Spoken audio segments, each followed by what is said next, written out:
Welcome, seeker. It's your immigration Moses, welcoming you to another journey towards your promised land. Here we part the waters of confusion, clear the deserts of misinformation, and guide you through the wilderness of immigration challenges. Together, we'll explore pathways, share inspiring stories, and deliver powerful insights that will illuminate your road ahead. So buckle up, stay hopeful, and let's make your immigration dreams a reality. Hey guys, welcome to this iteration of the Immigration Moses podcast.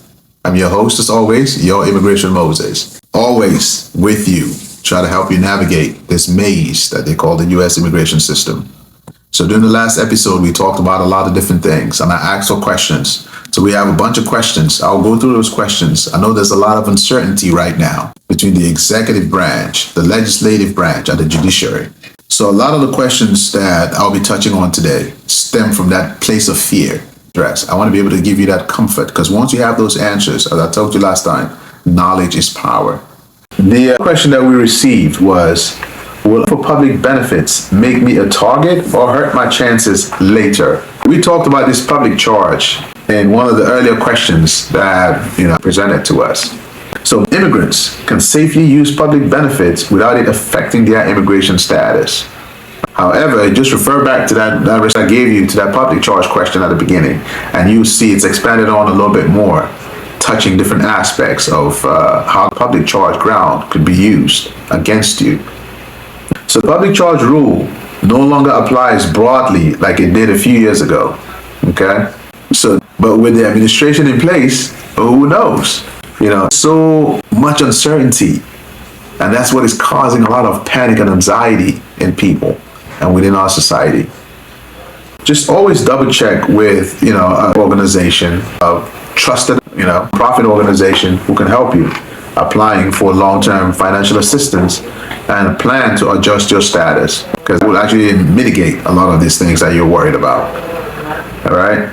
So then somebody else presented another question. One of our seekers actually asked a question which touched on another family-based type petition. You can see, just to tell you, these questions are all over the place, from family-based petition to asylum to ICE enforcement and all these other things. But that's what we like, because it just tells you these are real people asking real questions. There's going to be no sequential format in those questions.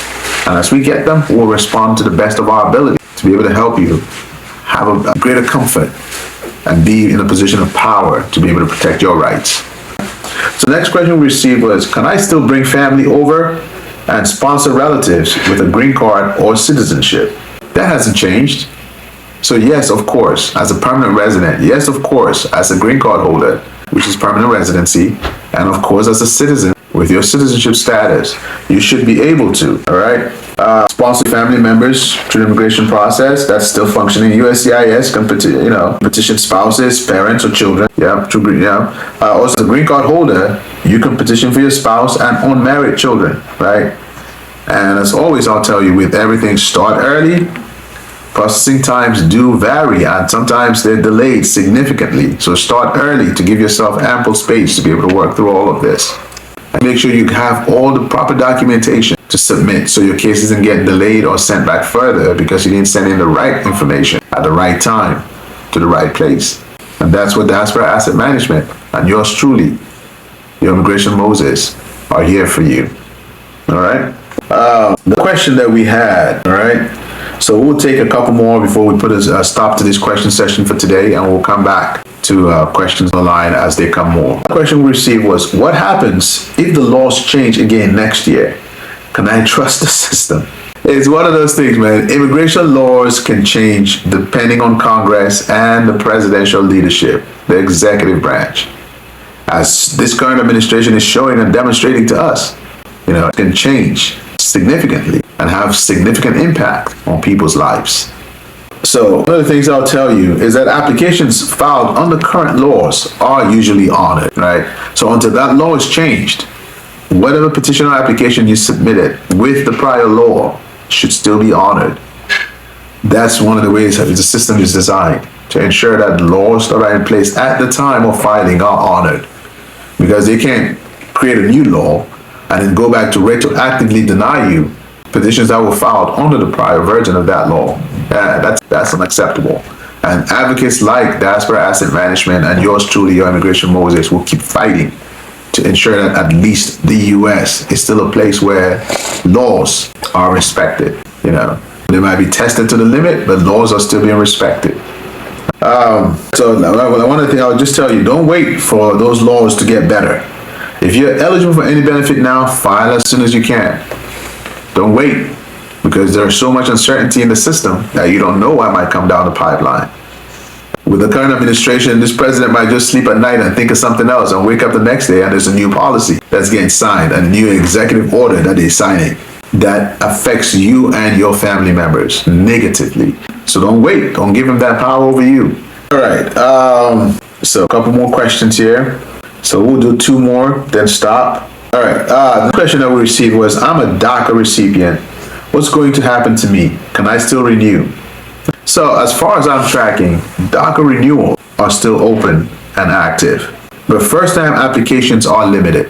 So if this is your first time where you determine you're eligible for DACA, deferred action for childhood arrivals, and you want to apply under that law, just be ready that there's a significant delay in the processing of those applications. But you already have DACA status that was granted to you. Yes, you should be able to renew your DACA if it comes time for renewals.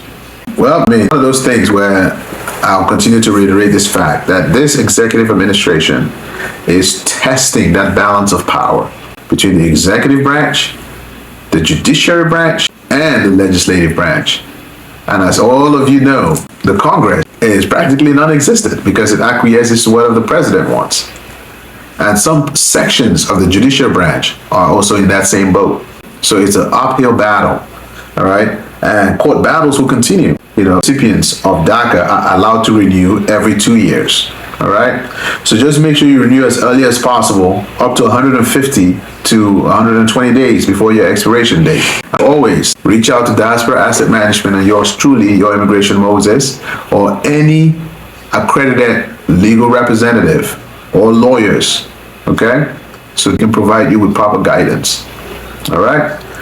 And last question we will take for today is this question. I came on a tourist visa and overstayed. Can I fix my status? Well, it's yourself in a very difficult situation because it's very difficult to adjust status after an overstay, right? There are certain exceptions to that, which a lot of people fall under. If you're married to a U.S. citizen, you qualify for asylum, a U visa, or removal, and you know things have their own eligibility grounds that you have to meet those. So, for instance, you come in on a B1, B2, and you overstay, and you get married to a U.S. citizen, you should still be good. You know, legal entry into the country, as long as you have the evidence showing that you made that legal entry into the U.S., you should be good. All right? All right. So you may face some re-entry challenges, like a re-entry ban if you leave the U.S., of course, with anybody. If you come in on a B1, B2, and you overstay and decide to leave, that ban gets activated when you try to come back into the country again because you overstayed during that first visit. And when that ban kicks in, they can shoot you out of the country where you have to go file for waivers before you can come in. And with this current administration, ain't no telling, all right? It's one of those things that I'll tell you, don't leave the country without speaking to a lawyer.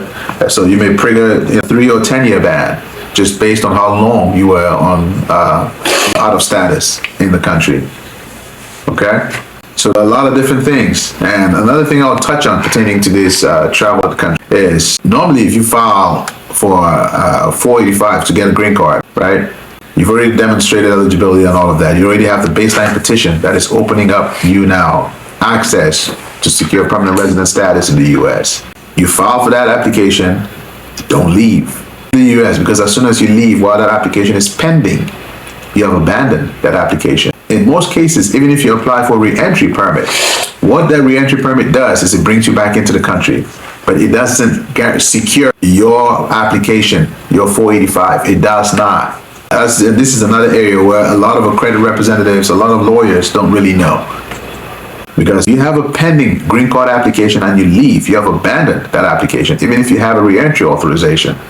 All the re-entry permit does is it brings you back. It doesn't hold your green card application in abeyance until you get back. So if you file for a green card application, stay in country till that green card application is adjudicated. And once it's adjudicated, then you can travel out of the country.